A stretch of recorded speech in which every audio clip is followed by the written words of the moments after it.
بسم اللہ الرحمن الرحیم۔ السلام علیکم۔ اربوں خربوں درود و سلام خاتم النبیین سیدنا حضرت محمد صلی اللہ علیہ وآلہ وسلم پر، ان کی اولاد، ان کی آل پر اللہ تعالیٰ مغفرت فرمائے، آپ کی، میری، ساری امت کے مسلمانوں کی، آمین۔ دوستو، مسجد اقصیٰ کی ایک مسلمان کے لیے اہمیت کیا ہے؟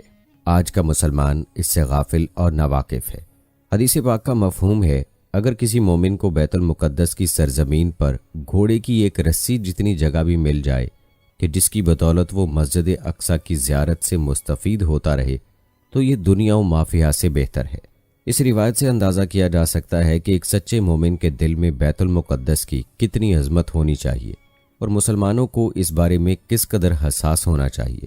دوستو، اس مسجد کے ساتھ مسلمانوں کا کس قدر جذباتی تعلق ہے، اس سے اندازہ لگائیے کہ بعض اولیاء کرام اللہ تعالیٰ سے یہ دعا معمول کے طور پر مانگا کرتے تھے، اے اللہ، اگر آپ نے ہمارے جسموں کے لیے بیت المقدس کی فتح میں شرکت مقدر نہیں کی تو ہماری روحوں کے لیے بیت المقدس کی فتح میں شرکت مقدر فرما دیجیے۔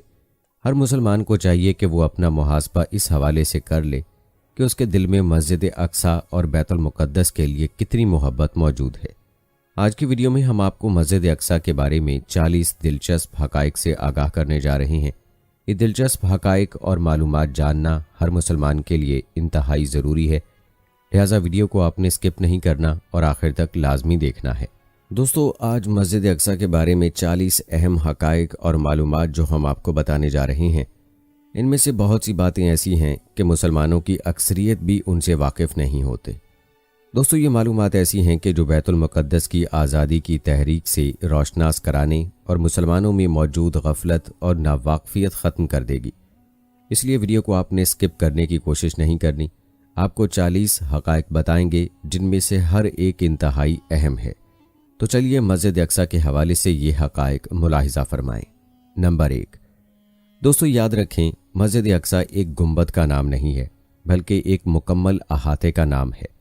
چنانچہ عام طور سے تصویر میں جو ایک لمبی چوڑی چار دیواری دکھائی دیتی ہے، تو اس کے اندر جو کچھ بھی ہے، یعنی اس میں موجود دروازے، مختلف چھوٹے بڑے صحن، برآمدے، جامع مسجد، قبۃ الصخرہ، مصلی مروانی، قبے، پانی کی سبیلیں اور دیگر جو بھی تاریخی آثار اس چار دیواری میں موجود ہیں، حتیٰ کہ اس پر موجود اذان دینے کے مینارے، سب مسجد اقصیٰ میں شامل ہیں۔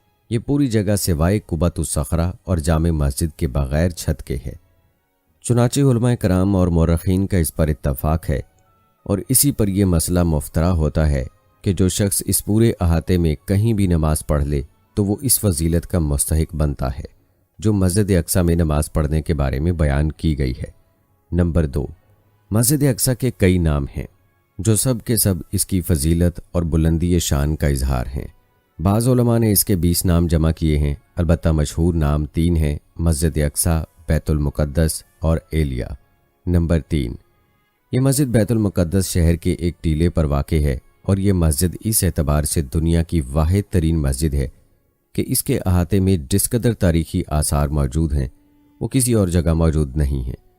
اس مسجد کا کل احاطہ 40,104 مربع میٹر پر پھیلا ہوا ہے۔ نمبر 4، زمین پر مسجد حرام کے بعد دوسرے نمبر پر بننے والی مسجد یہی مسجد اقصیٰ ہے۔ چنانچہ حضرت ابو ذر رضی اللہ تعالی عنہ سے روایت ہے کہ میں نے رسول اللہ صلی اللہ علیہ وآلہ وسلم سے پوچھا، زمین پر سب سے پہلے کون سی مسجد تعمیر کی گئی؟ تو آپ صلی اللہ علیہ وآلہ وسلم نے فرمایا، مسجد حرام۔ میں نے پوچھا، پھر اس کے بعد کون سی؟ تو آپ صلی اللہ علیہ وآلہ وسلم نے فرمایا، مسجد اقصیٰ۔ میں نے پوچھا، ان دونوں کی تعمیر میں کتنی مدت کا فرق ہے؟ تو آپ نے فرمایا، 40 سال۔ نمبر 5، یہ ایسی مسجد ہے کہ خود اس کا اپنا احاطہ بھی اور اس کا ارد گرد بھی مبارک علاقہ ہے۔ چنانچہ اللہ تعالیٰ کا ارشاد گرامی ہے، پاک ہے وہ ذات جس نے اپنے خاص بندے کو رات کے ایک حصے میں اپنے مسجد حرام سے اس مسجد اقصیٰ تک کی سیر کرائی جن کے ارد گرد ہم نے برکت رکھی ہے تاکہ اسے اپنی نشانیوں میں سے کچھ دکھائیں۔ بے شک وہی کامل سننے والا اور کامل دیکھنے والا ہے۔ اسی لیے بعض علماء نے کہا ہے کہ اگر اس ایک آیت کے علاوہ اس مسجد کی فضیلت کے بارے میں اور کوئی بات بھی نہیں ہوتی تب بھی یہی ایک آیت بہت کافی تھی۔ پھر جب اس کا ارد گرد مبارک ہے تو خود اس مسجد کی برکت کتنی ہوگی۔ شاید یہی وجہ ہے کہ مسجد حرام اور مسجد نبی کے علاوہ باقی تمام مساجد سے اس کا مقام و مرتبہ بڑھ کر ہے۔ نمبر 6، یاد رہے کہ مسجد اقصی مسلمانوں کا پہلا قبلہ ہے۔ اس کی تفصیل حضرت برا بن عازب رضی اللہ تعالی عنہ سے سنیے۔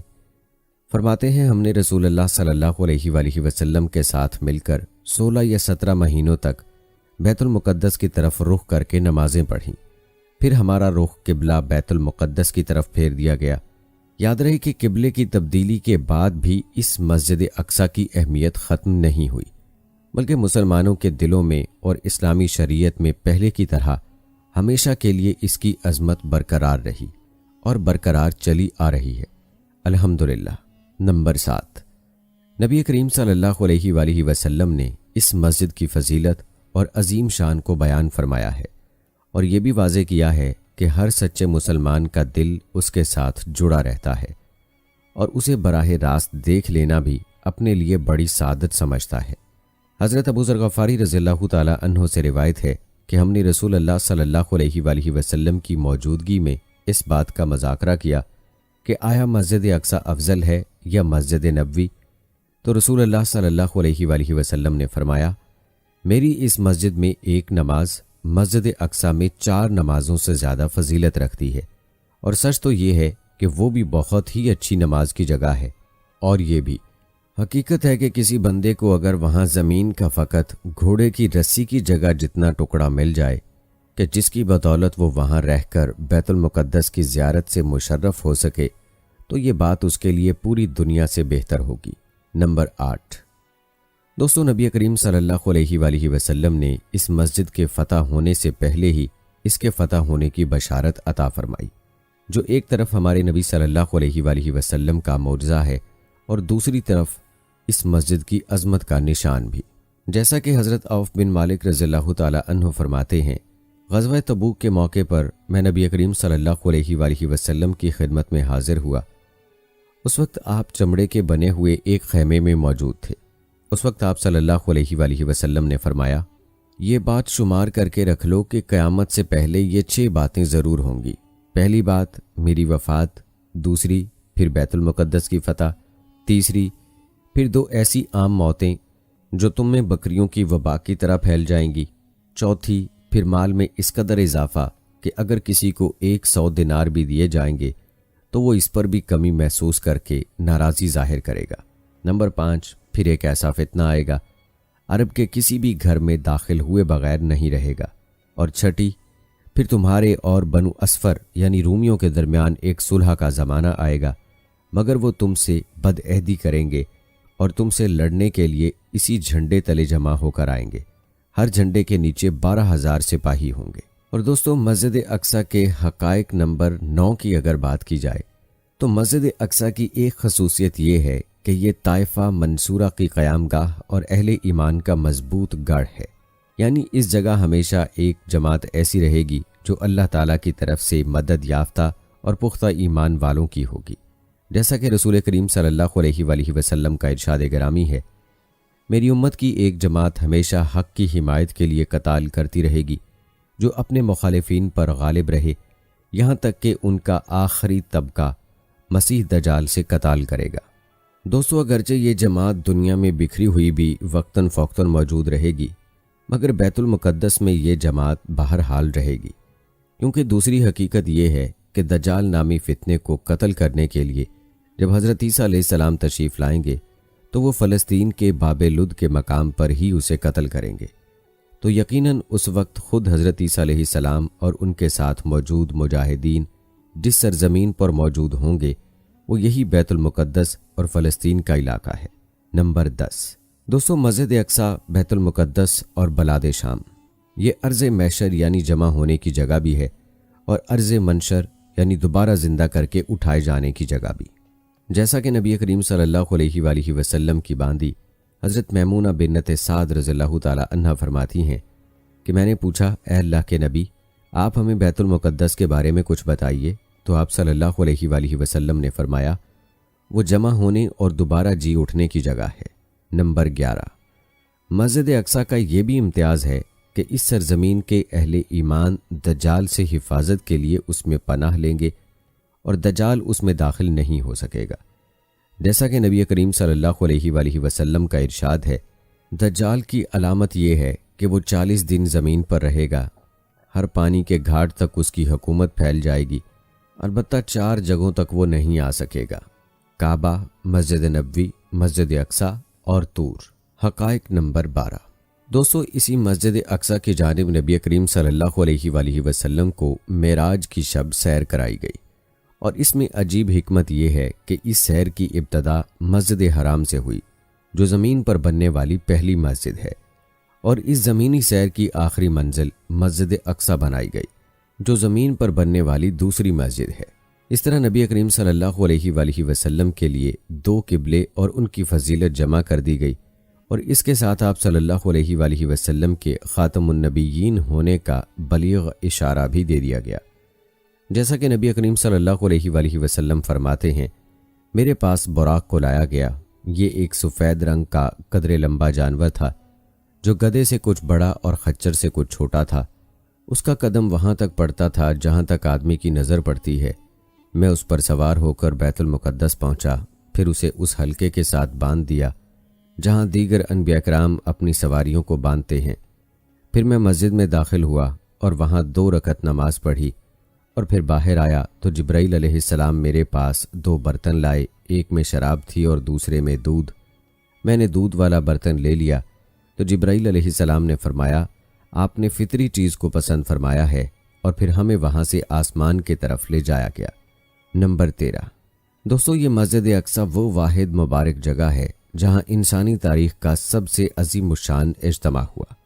حضرت آدم علیہ السلام سے لے کر ہمارے نبی حضرت محمد صلی اللہ علیہ وآلہ وسلم تک جتنے بھی نبی گزرے ہیں، وہ سب کے سب اس مبارک جگہ پر معراج نبوی کے موقع پر جمع ہوئے، اور نبی کریم صلی اللہ علیہ وآلہ وسلم کی امامت میں نماز ادا کی، جس میں یہ پیغام بھی تھا کہ یہ نبی تمام نبیوں کے امام ہیں، اور یہ بھی پیغام تھا کہ اب اس مبارک جگہ کے خلافت و وراثت امت محمدیہ کے سپرد کی جا رہی ہے۔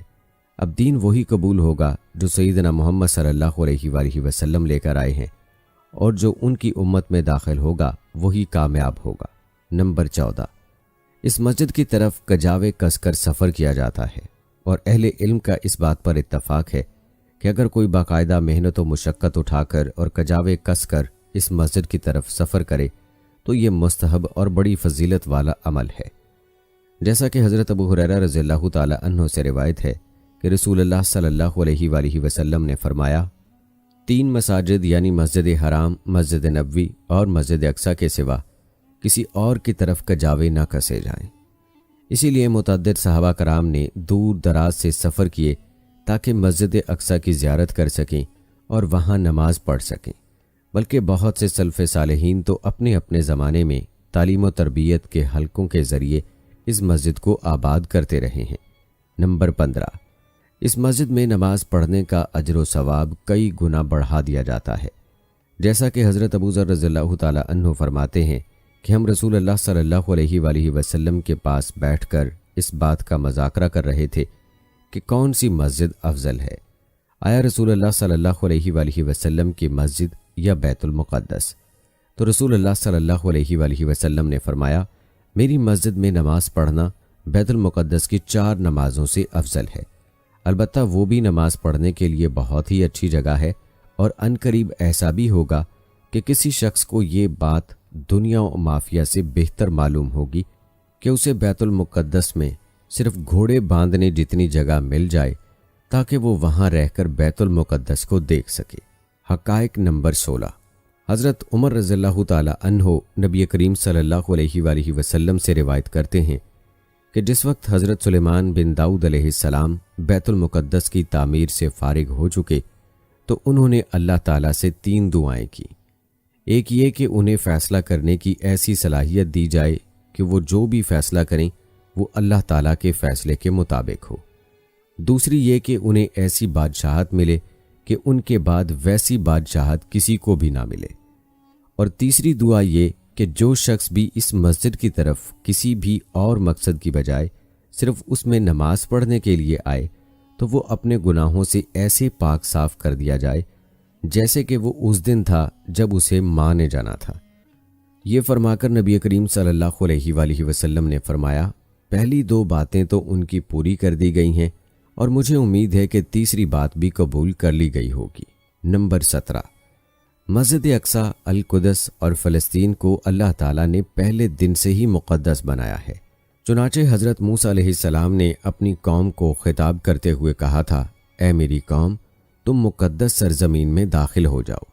دوستو، یہ خطاب ایک ایسے وقت میں ہوا کہ جب ابھی تک بنی اسرائیل فلسطین میں داخل نہیں ہوئے تھے، اور بنی اسرائیل کے وہ انبیاء ابھی بھی اس میں نہیں آئے تھے کہ جن کی بنیاد پر یہودی لوگ اس زمین کی وراثت کا دعویٰ کرتے ہیں۔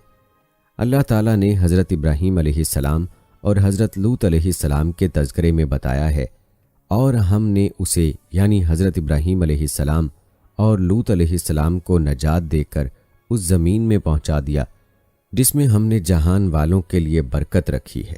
اس آیت سے معلوم ہوا کہ اس زمین میں حضرت ابراہیم علیہ السلام کے آنے سے قبل بھی اللہ تعالیٰ نے برکت رکھی تھی، اسی لیے یہودی لوگ اس مقام کے آس پاس آباد ہوئے، خود اس جگہ پر آباد نہیں ہوئے کیونکہ یہ عبادت کی جگہ تھی۔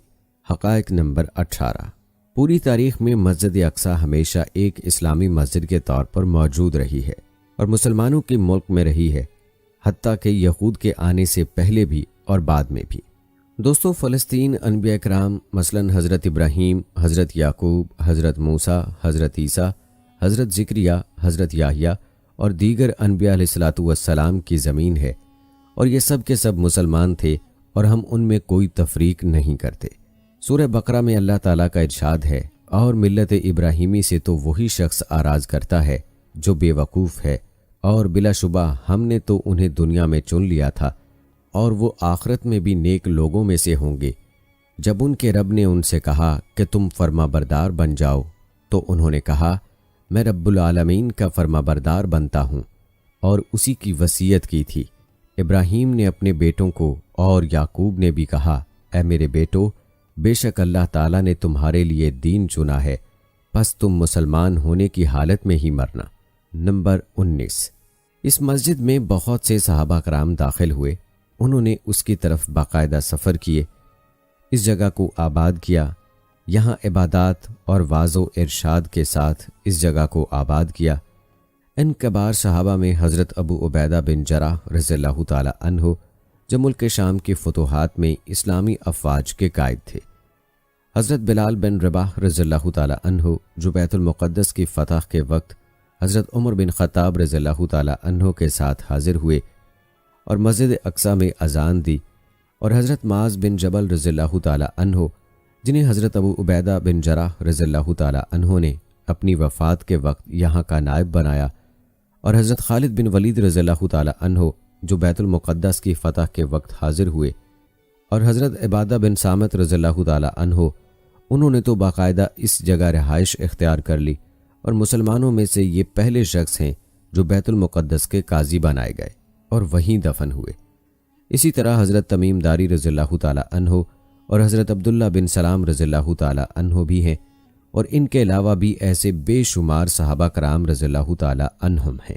نمبر 20، دوستو، مسجد اقصی اور بیت المقدس وہ واحد شہر ہے کہ اس کی فتح کے وقت اس کی کنجیاں لینے کے لیے حضرت عمر بن خطاب رضی اللہ تعالی عنہ نے مدینہ منورہ سے خاص اسی مقصد کے لیے سفر فرمایا، اور سن 15 ہجری میں جب کہ اللہ تعالیٰ نے مسلمانوں کے لیے مسجد اقصی کی فتح آسان فرما دی، تو مسجد اقصی کے صحن میں ایک مصلی بنایا، اور جمہور مورخین کا اس پر اتفاق ہے کہ حضرت عمر بن خطاب رضی اللہ تعالی عنہ نے مسجد اقصی کی 4 دیواری کے مقابل قبلے کی جانب میں ایک مسجد قائم کرائی، اور حضرت عمر رضی اللہ تعالی عنہ نے خود اس کی جگہ متعین کی تاکہ وہ مسجد اقصی کے اگلے اور ابتدائی حصے میں شامل ہو جائے۔ نمبر 21، دوستو یاد رکھیں، مسجد اقصی ان مساجد میں سے ہے جو تاریخ کے اکثر ادوار میں علمی اور تدریسی حلقوں سے آباد رہی ہیں۔ چنانچہ یہاں متعدد ایسی نشست گاہیں بنائی گئیں جہاں طالب علم بیٹھ کر اپنے اساتذہ سے حصول علم میں مشغول رہ سکیں۔ خاص کر گرمیوں کے موسم میں آب و ہوا کے معتدل ہونے کی وجہ سے اس کے صحن میں علم کی بہاریں ہوتیں،